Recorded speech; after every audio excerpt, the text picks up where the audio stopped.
Bismillahirrahmanirrahim. Assalamu alaikum class. This is Gibran Rashid and I hope you all are in the good of your health and spirit. This is lecture number 9, ITB, ADB part 1, and the chapter that we are going to study today is chapter number 26, e-commerce. मैं आपको दोबारा बता दूं, ये short questions short notes पे आते हैं, ये 5 to 10 मार्क्स का, तो ये उस कैटेगरी का आखिरी क्वेश्चन है।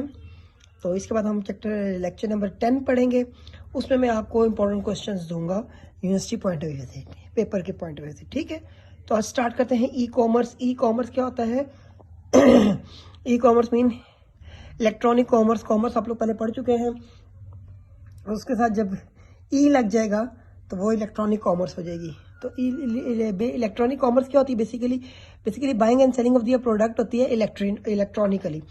कॉमर्स में तो वो क्या था, buying and selling of the product है ना, तो जब उसके साथ ई लग गया तो यानी इलेक्ट्रॉनिकली हो गया। तो ई कॉमर्स क्या हो गया? Electronically buying and selling of the product.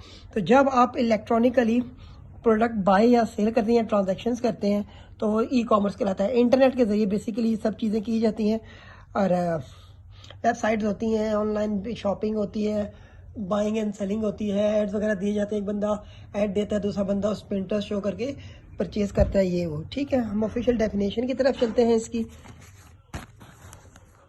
E commerce क्या है? Basically it refers to the buying and selling of the product and services electronically. तो इलेक्ट्रॉनिकली जो है वो चीज़ों को बेचना और ख़रीदना जो है ई कॉमर्स कहलाता है। और ज़ाहिर है इसके लिए आपको इंटरनेट चाहिए होगा, जहाँ पे गुड एंड सर्विसेज वेबसाइट्स पे होती हैं, तो पोटेंशियल बायर को अट्रैक्ट करती हैं और वो वहाँ से चीज़ें जो है वो लेता है। और ये वैसे ये तो है कि 90s में आई थी, उसके बाद जो है रैपिडली एक्सटेंड होना शुरू हो गई। अर्ली 70s और 80s से चल रही है, 90s में इसको बूम मिला और अब जो है काफ़ी ज़्यादा है, मतलब इसका स्कोप आता जा रहा है। मेन पॉइंट में आप देखें कि एक बिजनेस की नई फील्ड है, जो सबसे इंपॉर्टेंट चीज़ है वो क्या है?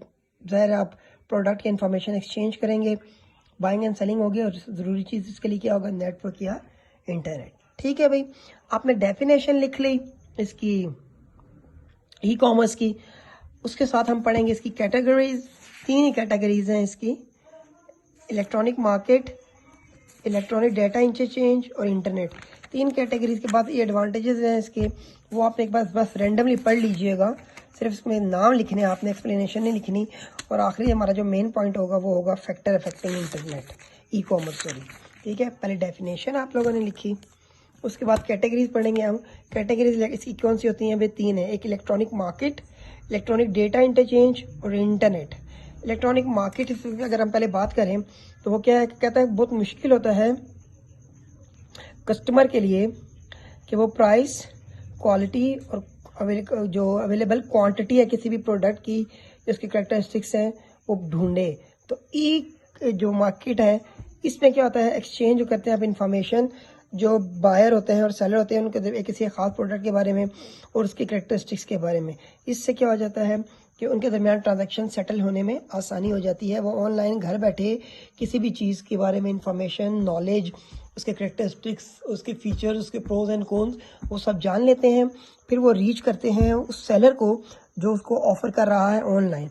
तो मार्केट बेसिकली वो प्लेस होते हैं, प्लेटफॉर्म होता है ऑनलाइन, जहाँ पे बायर ऑफर करता है अपनी प्रोडक्ट को और सेलर जो है अपना इंटरेस्ट शो करके उसको बुक करवा के रिसीव करता है। इलेक्ट्रॉनिक मार्केट जो है वो बेसिकली फाइनेंशियल कमोडिटीज़ और सेक्टर्स में यूज़ होती है। इलेक्ट्रॉनिक मार्केट जो है मार्केट की एफिशिएंसी को इंक्रीज़ करती है, और सबसे ज़रूरी चीज़ जो है ये सर्च कॉस्ट जो है बायर की बहुत कम कर देती है। आपको कहीं जाने की ज़रूरत नहीं है, कहीं पे आने की ज़रूरत नहीं है, without making any effort, at least no effort. All you have to do, you have a mobile with the internet connection or laptop or computer system, and you can, here you go, you are connected with the world just on a click, ठीक है भाई। दूसरा क्या आता है? EDI, electronic data interchange. ये क्या है? ये बेसिकली पेपर वर्क जो है उसको रिप्लेस करने के लिए इंट्रोड्यूस किया गया था, और इसका जो बुनियादी काम किया गया था कि ट्रांसफ़र करे स्ट्रक्चरल डाटा और मैसेजेस या स्टैंडर्ड जो इन्फॉर्मेशन होती है from one computer system to another computer system या अनदर इलेक्ट्रॉनिक मीन्स, ठीक है भाई। अब देखें सबसे पहले जो चीज़ इसके कुछ पॉइंट्स एलिमेंट्स हैं, वो पहला ये है कि सिर्फ इलेक्ट्रॉनिक डाटा जो है वो ट्रांसफर होगा, फिजिकल ट्रांसफर नहीं होगा चीज़ों का, मतलब बाय हैंड नहीं आप देंगे। इवन एक इलेक्ट्रॉनिक डिवाइस भी बाय हैंड नहीं दे सकते, floppy disk, USB, magnetic tape, flash drive या पेन ड्राइव या कुछ भी electronically, computer to computer, mobile to mobile, mobile to computer, computer to mobile, mobile to mobile to computer, इस तरह सेंड कर सकते हैं आप।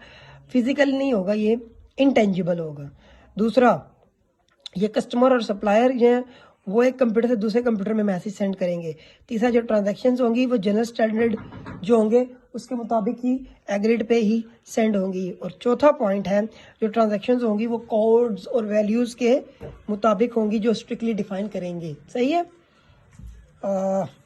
तो ये मेन पॉइंट है।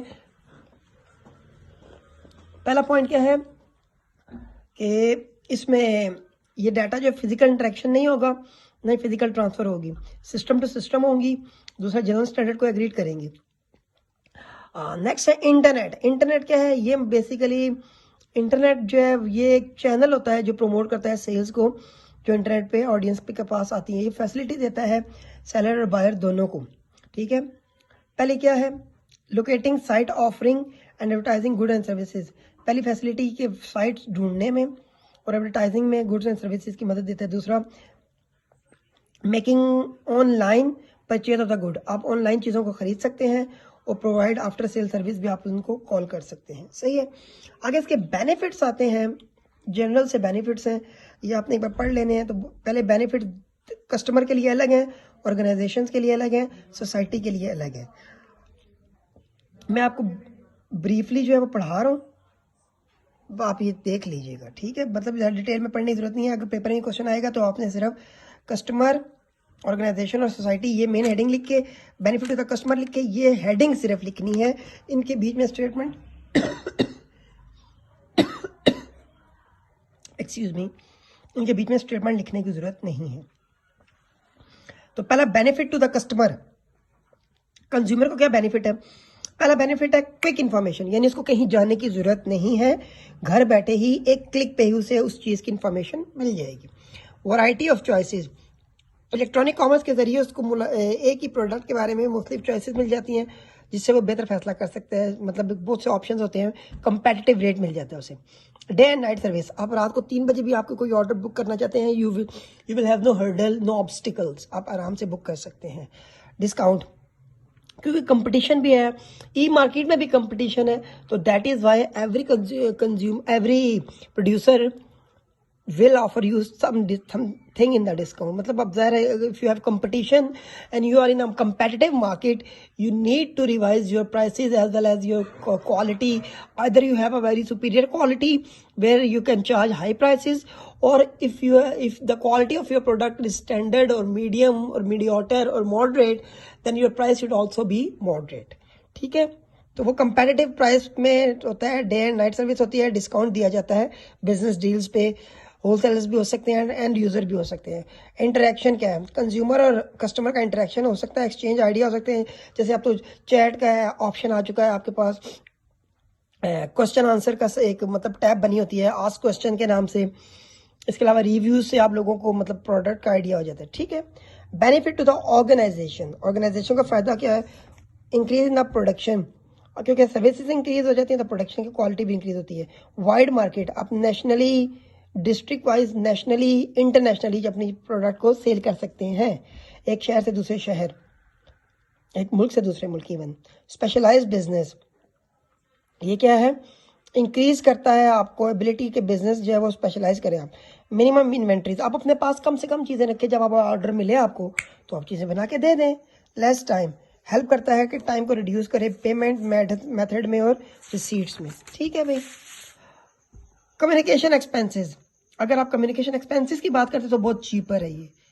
और आगे सिस्टम ओवरऑल, आपके पास मोबाइल है, बदल सस्ता सा इंटरनेट है, and there you go, you are good to go. Society को क्या फ़ायदा है? ट्रैवलिंग एक्सपेंस नहीं, आपको जाना नहीं पड़ेगा, उठना नहीं पड़ेगा, तकलीफ नहीं करनी पड़ेगी। प्राइसेस कंपेटिटिव होंगी तो लो होंगी। और आखिरी, चीपर एजुकेशन।